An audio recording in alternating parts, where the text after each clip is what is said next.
Sebelumnya, Assalamualaikum warahmatullahi wabarakatuh. Selamat pagi teman-teman semuanya. Maka kami dari kelompok 12 menuju untuk mempresentasikan hasil diskusi kami, yakni pada Pancasila sebagai paradigma pengembangan ilmu dalam era di perguruan tinggi. Next. Ada baru studi kasus yang kami ambil, yaitu pengaturan dan pemanfaatan kecerdasan buatan atau AI, khususnya generatif AI di perguruan tinggi Indonesia yang harus diarahkan oleh Pancasila sebagai paradigma perkembangan ilmu. Sebelumnya, penolakan dari kelompok kami ialah saya sendiri, Eka Rani, dan teman saya Suci Ramadhani. Oke, baik, ini langsung saja kita jelaskan. Next. Hasil diskusi dari kami.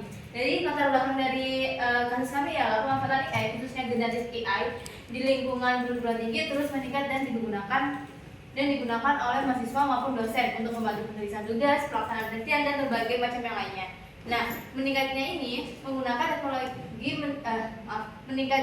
teknologi ini menimbulkan sejumlah isu di mana persoalan integritas akademik, pertimbangan etika dalam menguasai teknologi, serta ketimbangan akses antara mahasiswa yang memahami teknologi dan yang belum terbiasa. Dalam konteks tersebut, Pancasila hadir sebagai dasar moral dan filosofis yang memberikan arah agar perkembangan ilmu dan teknologi tetap memperhatikan nilai kemanusiaan, keadilan, dan juga keluhuran budaya bangsa ini. Ya, selanjutnya untuk dasar hukum yang mau dipakai yaitu perkembangan iptek di Indonesia berangkat pada Pancasila dan juga pengukuhan Undang-Undang Dasar 1945 yang menjadi sumber nilai dan juga orientasi ilmiah nasional. Implementasi nilai tersebut diperkuat oleh berbagai regulasi seperti Undang-Undang Nomor 12 Tahun 2012 yang mewajibkan mata kuliah wajib kurikulum Pancasila, Perpres Nomor 87 Tahun 2017 tentang penguatan pendidikan karakter, serta Kemendikbud Nomor 22 Tahun 2020 mengenai profil pelajar Pancasila. Di tingkat perguruan tinggi, sejumlah kampus telah mengeluarkan peraturan rektor yang mengatur penggunaan generatif AI sebagai panduan etika akademik. Next.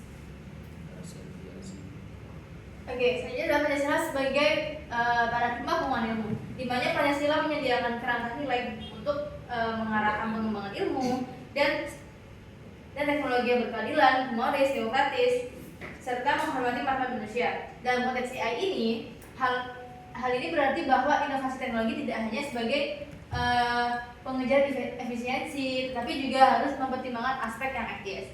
Kemudian juga dampak sosialnya dan keberpihakannya pada kemanusiaan. Banyak penelitian akademik yang menegaskan bahwa Pancasila relevan sebagai fondasi etika teknologi di era digital. Selanjutnya analisis SWOT dari SWOT ini yaitu untuk streknya sendiri adalah dasar hukum kuat, regulasi awal kampus mulai terbentuk dan juga dukungan literatur akademik mulai banyak.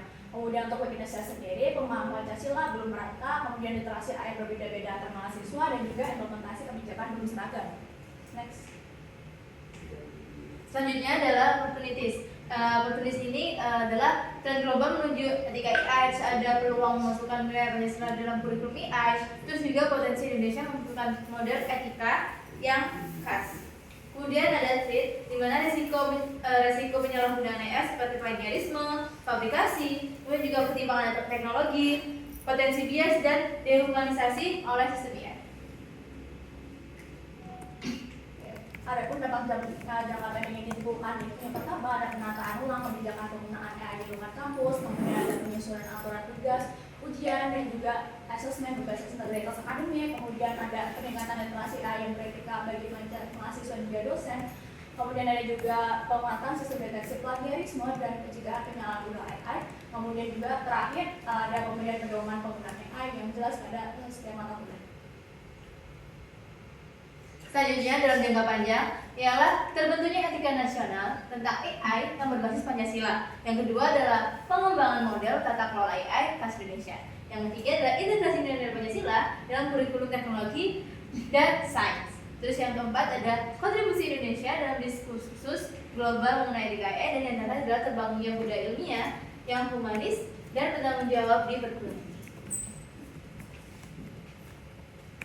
Selanjutnya, sekarang bagi studi kasus kali ini yaitu yang pertama pada tingkat kebijakan dan juga kelembagaan. Yang pertama ada harmonisasi regulasi AI di perguruan tinggi, yaitu mendorong setiap PT menyusun perguruan tinggi menyusun peraturan rektor tentang penggunaan generatif AI yang eksplisit merujuk pada Pancasila, Undang-Undang 1945, Kemudian Undang-Undang Nomor 12 Tahun 2012, Perpres Nomor 87 Tahun 2017, dan juga Permendikbud Nomor 22 Tahun 2020. Kemudian yang kedua yaitu membentuk komite etika AI berbasis Pancasila, di mana yaitu anggotanya sendiri pakar dari Pancasila, filsafat atau etik, kemudian ada hukum, taya-toya, kemudian dan juga perwakilan mahasiswa.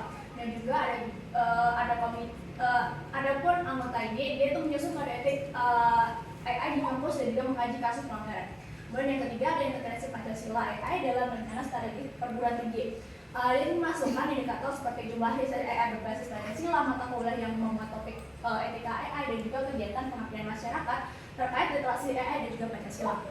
Oke, selanjutnya selain tingkat kebijakan dan kelembagaan, ada pun saran pada tingkat kurikulum dan pembelajaran, di mana yang pertama adalah pendesain mata kuliah Pancasila dan etika AI, di mana pada poin ini dia menggabungkan filsafat Pancasila, filsafat ilmu, dan etika Pancasila, etika AI global, serta studi kasus Indonesia. Dan yang kedua adalah project based learning berbasis profil Pancasila, profil belajar Pancasila, di mana mahasiswa diminta membuat prototipe aplikasi atau riset AI yang memecahkan masalah sosial, entah itu kemiskinan, pendidikan, atau mungkin lingkungan, dengan eksplisit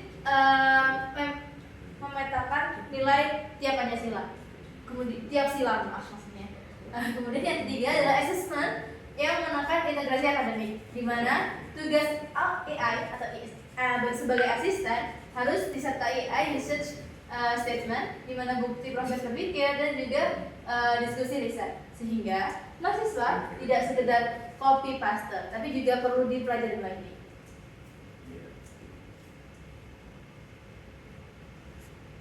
Untuk saran yang berikutnya pada tingkat individu atau pada dosen dan juga mahasiswa sendiri, yang pertama itu menggunakan AI sebagai asisten, bukan sebagai pengganti lab. Artinya mahasiswa tetap wajib membaca, menganalisis, menulis ulang dengan gayanya sendiri. AI hanya membantu mencari referensi, menyusun kerangka, atau memberi contoh. Yang kedua, menerapkan nilai tiap sila dalam praktik, misalnya ketuhanan, yaitu menghindari rekayasa data atau pemalsuan. Terus kemanusiaan, yaitu peka terhadap dia dan juga dampak sosial dari sistem AI. Kemudian persatuan, menghindari ujaran kebencian dan juga polarisasi di platform digital. Untuk sila keempat kerakyatan, yaitu mendorong partisipasi publik dalam perumusan kebijakan AI. Untuk sila kelima keadilan sosial, yaitu mengutamakan riset AI untuk kepentingan kelompok rentan. Adapun implementasi yang dapat diterapkan di lingkungan kampus, yang pertama adalah penyusunan kode etik penggunaan AI yang berbasis pada nilai-nilai Pancasila. Yang kedua adalah pengembangan mata kuliah Pancasila dan etika AI sebagai bagian dari MKK. Dan yang ketiga adalah pembentukan komite etika AI yang terdiri dari berbagai disiplin ilmu. Terus yang keempat adalah integrasi proyek profil pelajar Pancasila dalam tugas berbasis AI. Yang kelima adalah workshop dan pelatihan literasi AI bagi dosen, mahasiswa, atau aktivitas yang lainnya seperti tenaga pendidikan dan lain sebagainya. Yang keenam adalah penguatan kegiatan pengabdian masyarakat terkait literasi digital dan etika AI. Dan yang terakhir adalah penerapan SOP, penguatan penggunaan AI dalam riset, penelitian akademik, dan administrasi kampus. Adapun kesimpulan yang kami dapatkan yaitu Pancasila perlu menjadi arah dan juga kompas moral dalam pemanfaatan dan juga pengembangan AI di perguruan tinggi. Pengaturan AI harus bersejalan dengan nilai kemanusiaan, keadilan, persatuan, dan juga demokrasi. Namun, tantangan terbesarnya bukan hanya perusahaan aturan, tetapi memastikan internalisasi nilai-nilai Pancasila dalam praktik ilmiah sehari-hari di kampus. Berikut merupakan daftar pustaka atau sumber-sumber referensi yang kami pakai pada penggunaan studi kasus yang telah kami diskusikan.